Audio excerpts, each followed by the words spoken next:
When people think about the fall of Rome, familiar images come to mind. Barbarians storming the gates, legions collapsing, emperors poisoned in marble palaces. These scenes are dramatic and memorable, but they do not tell the whole truth. Empires rarely fall solely because of external blows.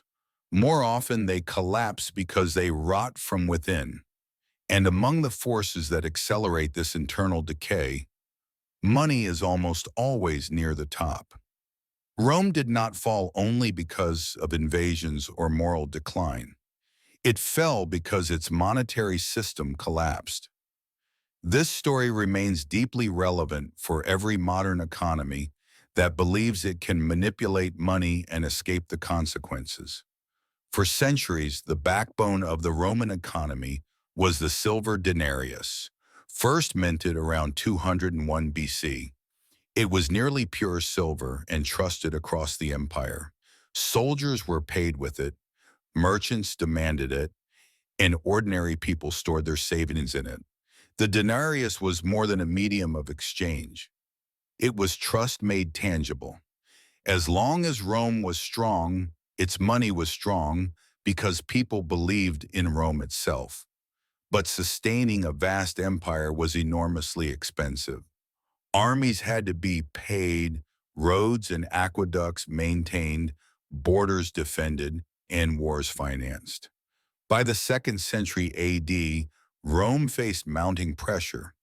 Germanic tribes pushed from the north, Parthians threatened from the east, and internal unrest was constant.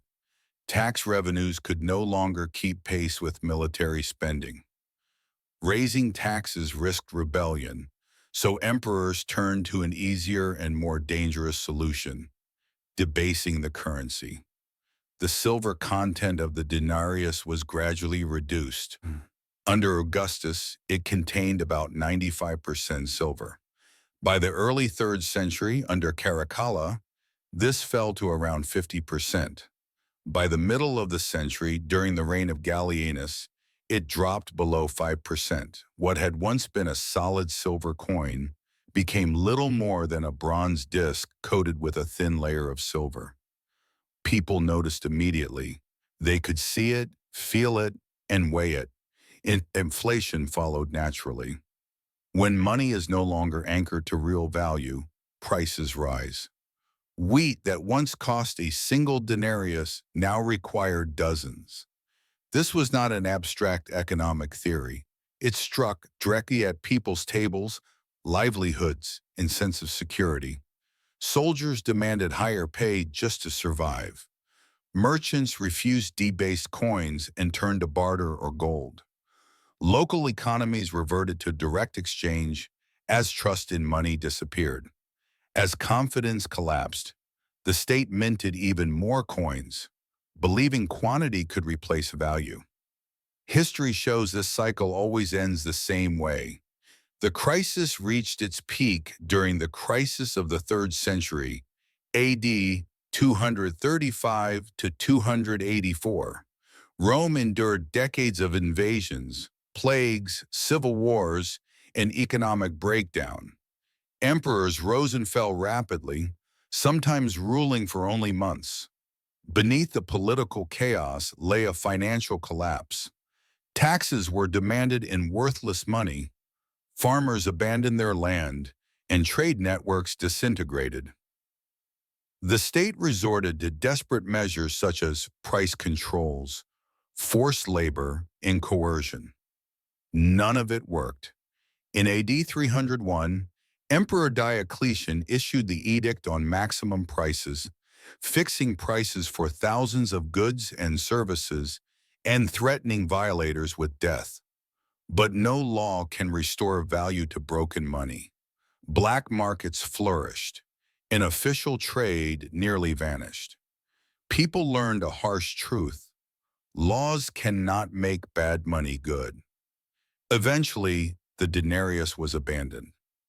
Around AD 312, Constantine introduced the gold solidus, a coin of stable purity that restored monetary trust in the Eastern Roman Empire for centuries.